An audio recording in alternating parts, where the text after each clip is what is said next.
Well, the trade has finally happened. Edwin Diaz and Robinson Cano, they're headed to the New York Mets. Of course, as a Met fan, you guys know I'm going to have a reaction about this, so stick around, it's coming. Now, before we do get going into my reaction, my analysis of this Mets trade, make sure to leave a like on this video if you do enjoy it. Subscribe to the channel if you're new and you enjoy the content. We've been killing it, so just keep up the amazing support. You guys are beasts. And let me know in the comment section down below what your thoughts and opinions are about the Robinson Cano Edwin Diaz trade to the New York Mets. You can also follow me on Twitter and Instagram at GiraffeNeckMarc. Links in the description. Talking baseball all the time, specifically Mets if you're a Mets fan. So first, we're going to have to start off with the details of this trade. Mets, we're getting Edwin Diaz and Robinson Cano along with $20 million in cash. And the Mariners are going to be receiving Jay Bruce, Anthony Swarzak, Kelenic, and Justin Dunn, as well as Gerson Batista. So of course, I'm going to give you my reaction and opinion. Keep in mind, this is coming from the opinion of a Mets fan, so it's going to be a little bit more opinionated than factual based, but we're just going to roll with it. I think you guys like when I get a little bit more passionate than just reading out stats. Now, initially when I heard about this trade, I was not happy, and the reasons for that were I love Jeff McNeil. I think he's a great second baseman. I love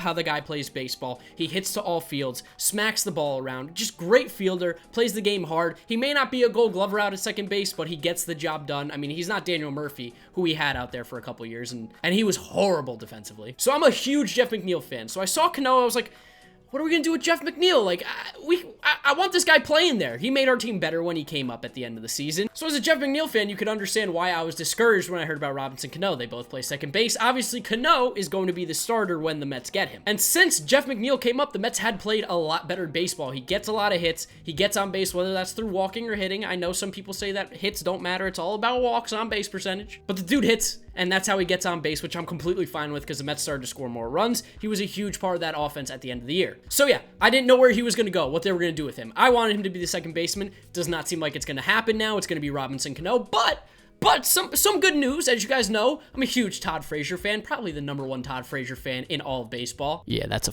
joke. Mets have been saying, though, that Jeff McNeil will be moving over to third base and splitting time there with Todd Frazier, which is great because if Todd Frazier can be out of the lineup as much as possible, I am happy as a Met fan. He was so bad last year. I know he was hurt. He was battling some injuries, but I was not a fan of him of the signing. You can go back and see my reaction video to that card in the top right-hand corner. But I was not a fan of the signing then. I'm not a fan of the signing now. And honestly, I think the Mets go out and trade him this offseason, which, woo!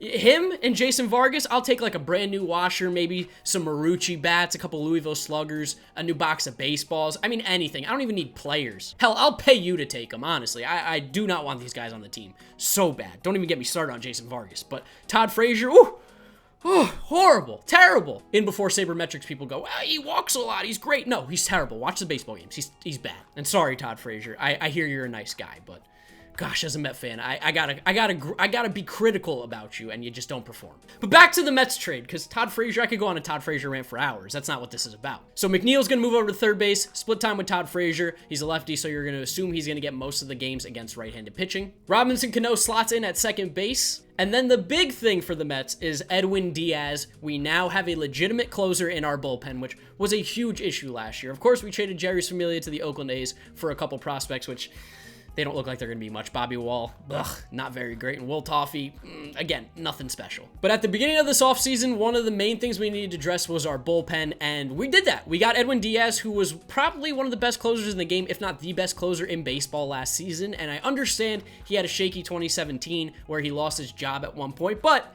if Edwin Diaz pitches like he did last year, or if he even can pitch similar to that, I know he's not going to have a career year every single year. That's unrealistic. But if he can be a solid closer for us, that alone improves the team massively, because we have not had really a solid bullpen for quite some time. You go back to 2015, our playoff run, that was the last time our bullpen was really consistent. We also got $20 million in cash to help cover Robinson Cano's contract. Technically, by the Mets, he's owed 5 years, $100 million, but it's not really like that. Because, like I said, the Mets traded Jay Bruce and Anthony Swarzak over to the Mariners, who are owed a combined total of $37 million over the next 2 years. So essentially, you can say that Robinson Cano over the next 2 years just take off $37 million off that contract because we swapped him for Jay Bruce and Anthony Swarzak, essentially. Because Jay Bruce is owed $13 million over the next 2 seasons, Anthony Swarzak was owed $8 million this next season. So you can take that $37 million basically off the Cano contract because they won't be paying that, essentially, or they'll be getting Robinson Cano for for those contracts. So it's really more like a 5-year, $63 million deal.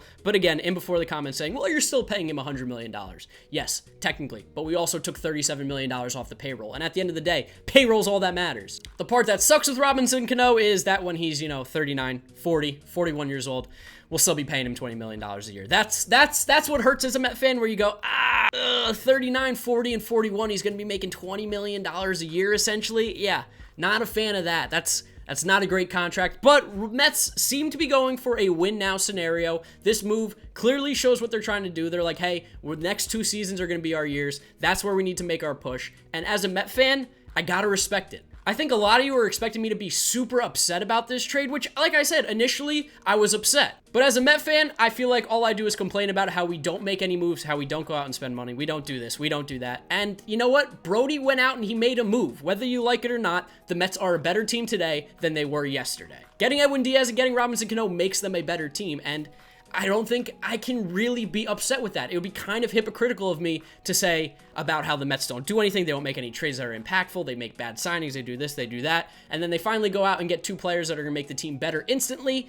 For me to complain, I think I would sound like a whiny little bitch, and that's not what I'm trying to do. I mean, yeah, I might whine about the Mets here and there, but I don't want to sound like that all the time. So BVW, I mean, am I pumped about this trade? No, I still need to see what Cano's got left out of him. Edwin Diaz, very excited. Very happy that he's going to be our closer for the future. But Robinson Cano is where it just gets a little bit iffy. Now, in regards to the players we gave up, of course, Jay Bruce, old guy, kind of had no spot with the Mets. We got Nimmo and Conforto in the corners right now. Still need to find a center fielder, even though we do have Juan Lagares, but need to find a center fielder. I don't expect Cespedes to really be playing this year, so it's not like one of those guys can move to center field and be that. It's going to be a while till we see Cespedes back. So Jay Bruce really didn't have his position. He was going to play a little bit of first base, maybe a little bit of right field. I like the guy. He didn't have a great year last year because of injuries. He was good for us in 2017. So, Jay Bruce, thanks for being a Met, but see you later. Anthony Swarzak, oh, thank you. Thank you, he's gone. That $8 million a year for him. I mean, $8 million a year for Anthony Swarzak. What were we thinking? He was so bad last year. So bad. He is...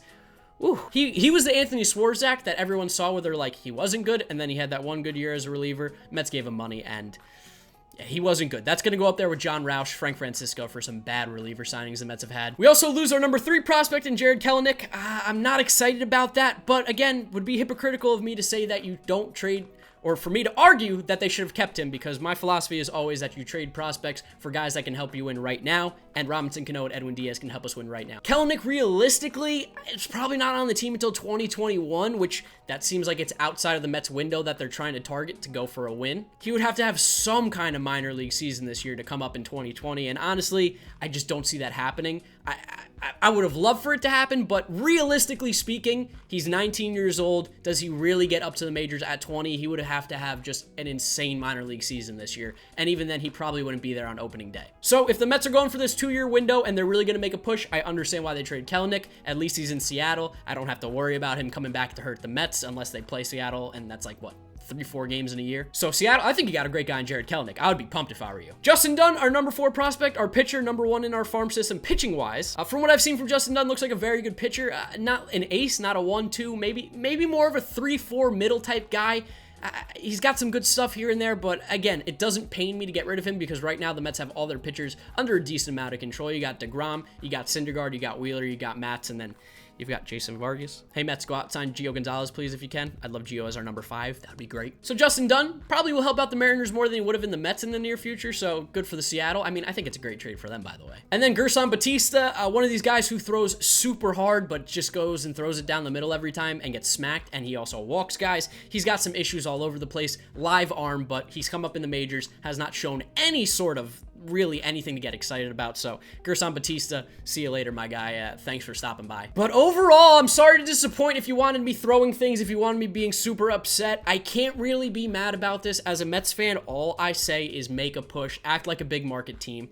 And I know that people are gonna be like, oh, big market teams buy prospects, they don't sell prospects like this. There's a whole lot of conversation regarding that. But my whole issue with the Mets for the last, I don't know, 22 years I've been alive. I mean, besides 2006, 2015, and a little bit of 2016, we really have not made a push to get good players. And yes, we might be giving up Kelenic and Dunn, and it might be a big contract with Robinson Cano, and it's probably going to come back to hurt us. The Mets are making a push for these next 2 seasons, and I've got to be happy about that as a Met fan. So Robbie Cano, don't you know? Welcome to Queens. Welcome to Flushing. I'm excited to have you here. Come out, play second base. Just be good enough defensively. I don't care about your laziness. That's fine. You're smooth in the field, and you still hit. Just keep hitting, and everyone will be happy with you. I promise. I mean, you've played in New York before. You know how it works. Put up numbers, everybody's happy. So just hit, and we'll be cool. Edwin Diaz, we got a nice closer now, which is great. I loved Familia. Would have loved to have brought him back, and I know that the free agent market is full of relievers, but Craig Kimbrell asked for a 6-year contract, which, yeah, no, the Mets, I'm glad you didn't do that. We're still in talks about getting Andrew Miller. David Robertson's a possibility. Adam Ottavino's a possibility. I don't think the Mets are done here.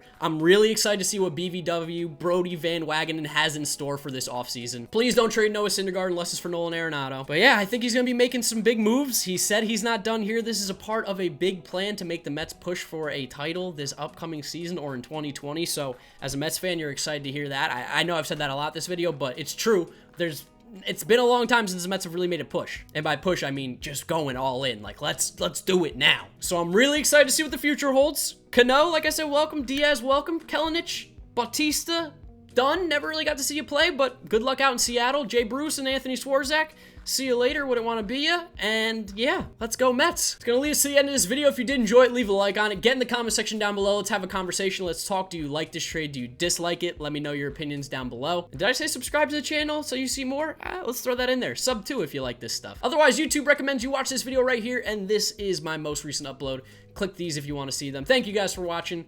Let's go Mets. And hopefully I got more Mets videos to make this offseason. I don't want to be done here. Bye.